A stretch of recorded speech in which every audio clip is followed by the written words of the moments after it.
ফজরের নামাজের পর সূর্যোদয়ের 15-20 মিনিট পর যে নামাজ পড়া হয় তার নাম এবং পড়ার নিয়ম ফজিলত জানতে চাই। ফজর নামাজের পর ওই জায়গায় বসে সকাল সন্ধ্যার দোয়া জিকির এবং তাসবিহ তেলাওয়াত যদি আপনি করেন এবং সূর্য ওঠার 15-20 মিনিট পর 2 রাকাত নামাজ পড়েন, এই নামাজটার নাম হলো সলাতুল ইশরাক বা সলাতুল শুরুক, ইশরাকের নামাজ। এই নামাজ পড়লে কি লাভ হবে? নবী সাল্লাল্লাহু আলাইহি সাল্লাম বলেছেন, এই নামাজের মাধ্যমে আল্লাহ তাআলা ওই ব্যক্তিকে একটি পূর্ণাঙ্গ হজ এবং পূর্ণাঙ্গ ওমরার সওয়াব দান করবেন। এটা অনেক ফজিলতপূর্ণ একটা আমল। অতএব এটা আমরা করার চেষ্টা করব তো ইনশাআল্লাহ। বিশেষ করে আমি সব জায়গায় বলি, ভাইরা আমার, বিশ্বাস করুন, আমাদের দেশে ঘরে ঘরে এখন ব্ল্যাক ম্যাজিকের রোগী, কালো জাদুর রোগী, অসুস্থ, নানা কারণে জীবনে কল্যাণ নাই, বিবরকতি, এগুলার এই ব্ল্যাক ম্যাজিক যে আমাদেরকে আক্রান্ত করছে এবং অনেক দুষ্টু জিন দ্বারা আমরা এফেক্টেড, এটার প্রধান কারণ হলো কোরআন আমাদের বাসা থেকে উঠে গেছে। কোরআন তেলাওয়াত যদি আপনি শুরু করে দেন, দেখবেন এগুলো বেবরকতি সব দূর হয়ে গেছে ইনশাআল্লাহ। জোরে জোরে আওয়াজ দিয়ে কোরআন তেলাওয়াত করবেন এবং সকাল সন্ধ্যার দোয়াগুলো বেশি করে পড়বেন। ছেলের বয়স 24, পড়ার শেষ পর্যায়ে, বাবা হিসাবে আমি তাকে বিয়ে করাতে চাই, তবে তার মহরানার টাকা থেকে সম্পূর্ণ খরচ সবকিছুই আমি যদি করি তাহলে এই বিয়ে সঠিক হবে কিনা? ছেলে বেকার। সুবহানাল্লাহ, এই ছেলে তো কপালওয়ালা ছেলে। এই বাপ এই প্রশ্ন নিয়ে হাজির হয়ে গেছে। সব ছেলেরা তো এরকম বাপই চায় নাকি? আচ্ছা, মাসআলার উত্তর হলো কোনো অসুবিধা নাই বাবাজি। আপনি আপনার ছেলেকে বিয়ে করাবেন আপনার নিজের টাকা দিয়া, মোহর দিয়া, তার বইয়ের বাজার সদায় সবকিছু দিয়া যদি আপনি বিয়ে করান, সেটা জায়েজ আছে, কোনো অসুবিধা। একজন গরিব মানুষকে দান করা যেরকম সওয়াবের কাজ, আপনার ছেলেটা গরিব, ওই গরিব বেচারাকে আপনি মোহর দিয়ে, টাকা পয়সা দিয়ে, খরচ খরচা দিয়ে বিয়ে করায় দিলে এটা খুব সওয়াবের কাজ হবে, এটা কোনো মন্দ কাজ হবে না। তবে ছেলেকে কর্মমুখী করবেন, ছেলে বেকার থাকবে না।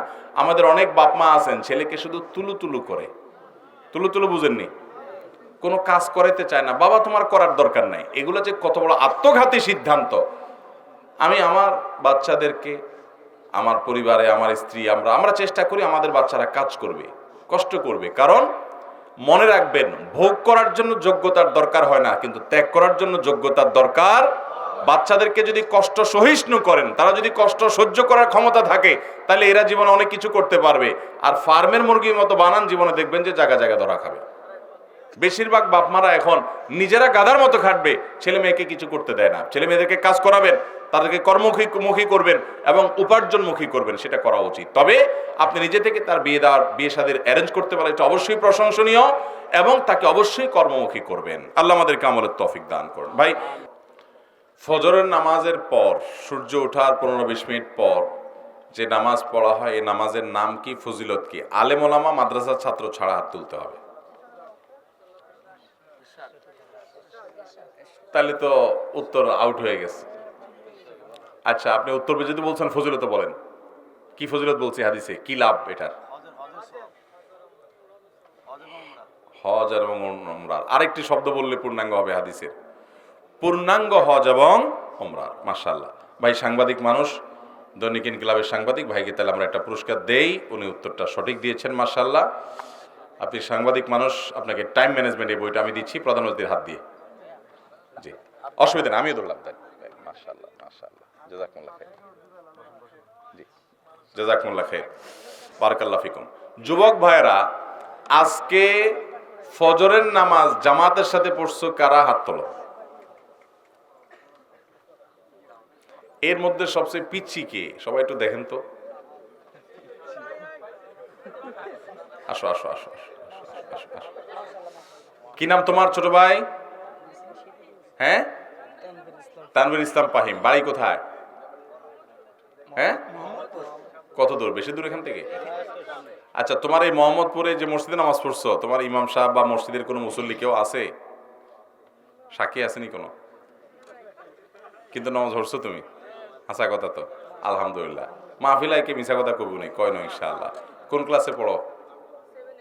ক্লাস 7-এ। তুমি কি প্রতিদিনই ফজর নামাজ পড়ো? প্রতিদিনই নাকি আজকে মাহফিলে আমি প্রশ্ন মাঝে মধ্যে করি, টের পাই গেছো?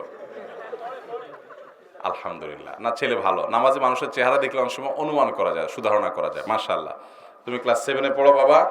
তোমাকে আমি, তোমার জন্যই দরকার এটা। ভারতবর্ষে মুসলমানদের অবদান, মুসলিম শাসকরা ভারতবর্ষের জন্য কি অবদান রেখেছেন, তোমাকে ভুলভাল ইতিহাস কেউ শিখাতে পারবে না ইনশাআল্লাহ। আলেমরা যদি বেঁচে থাকে এদেশে, মুসলিম শাসকদের নামে বিষোদ্গার কেউ তোমাকে শেখাতে পারবে না ইনশাআল্লাহ। ঠিক এই বইটা আমার হাতে আসছে, এটা তোমার জন্য দরকার, ক্লাস 7-এই তুমি পড়ো এবং দরকার। যদিও আলহামদুলিল্লাহ এই ভুলভাল অংশ না পড়ানোর সিদ্ধান্ত নিয়েছে সরকার, সেজন্য অবশ্যই সরকার ধন্যবাদ পেতে পারে। কিন্তু আমাদের সন্তানদের জানতে হবে এই ভারতবর্ষ অনেকেই শাসন করেছে। মুসলিম শাসকরা ভারতবর্ষকে শুধু দিয়ে গেছে, তাদেরও ত্রুটি ছিল মানুষ হিসাবে, কিন্তু তারা দিয়ে গেছে। এই বইয়ে আপনারা পাবেন। এই বইয়ের লেখক হলেন সৈয়দ আবুল হাসান আলী নদভী, ভারতবর্ষের একজন বড় মানুষ, লখনৌর মানুষ উনি, উত্তরপ্রদেশের। আমি ওনার প্রতিষ্ঠানে গিয়েছি। উনি হলেন কিং ফয়সাল অ্যাওয়ার্ড প্রাপ্ত মানুষ। ভারতবর্ষে কয়েকজন মানুষ মুসলিম বিশ্বের নোবেল খ্যাত পুরস্কার এটা পাইছেন, অনেক বড় জ্ঞানী মানুষ ছিলেন উনি। এখানে এই বইয়ে ইতিহাস উল্লেখ করেছেন যে ভারতবর্ষে যত আম খাই আমরা, আম তুখমি নামক একটা আম নাকি ছিল, এছাড়া অন্য সমস্ত ভালো ভালো আমের জাত কলমগুলো সব মুসলিম শাসকরা বাহির থেকে আনছেন। যত শাসকরা ভারতবর্ষ শাসন করছে সব লুট করে নিয়ে গেছে, শুধু মুসলমান শাসকরা এই দেশে সবকিছু দিয়ে গেছে, দায় নাই দিয়ে এখানে তাদের কবর হয়েছে। সব সম্রাটরা এখানে মারা গেছে, অন্যদের মতো ইংরেজদের মতো ময়ূর সিংহাসন এবং অনেক কিছু, অনেক মূল্যবান অনেক পাথর ইত্যাদি তারা চুরি করে নিয়ে যায় নাই। অতএব এটা আমাদের জানতে হবে ভারতবর্ষে মুসলমানদের অবদান। ধন্যবাদ, এটা তোমাকে। মাশাআল্লাহ মাশাআল্লাহ। হ্যাঁ, মসজিদে বিয়ে হলে কি লাভ? মসজিদে বিয়ে হলে যৌতুক খায় তো লাভ কি? না, ইয়ান কি কোনো কথা হইল নি? আচ্ছা, এই এলাকার এমন যুবক আছে যে বলবে যে আমি বিয়ে করছি শ্বশুর বাড়ি থেকে একটা সুতাও নেইনি? আমার শ্বশুর আছে একটা সুতাও নেইনি। এই সাইতে হরনাতার হরসাক। কবে বিয়ে করছেন আপনি? বিয়ে করছি ফেব্রুয়ারির 22 তারিখে।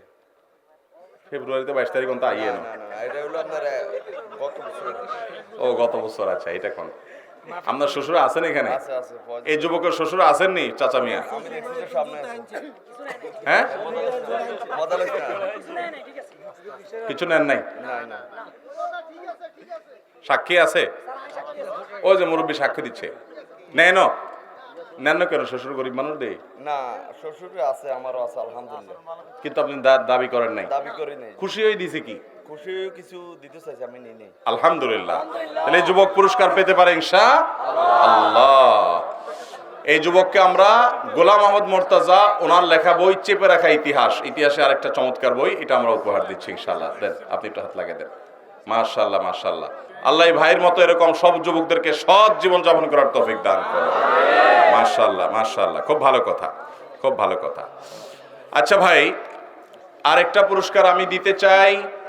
আজকের মাহফিল থেকে নতুন করে কোনো ভালো কাজ করার প্রতিজ্ঞা করছে যারা, হাত তোলো। হ্যাঁ, গেঞ্জিয়ালা ভাই, লাভ লেখা, কি নিয়ত করছো বলো ভাই?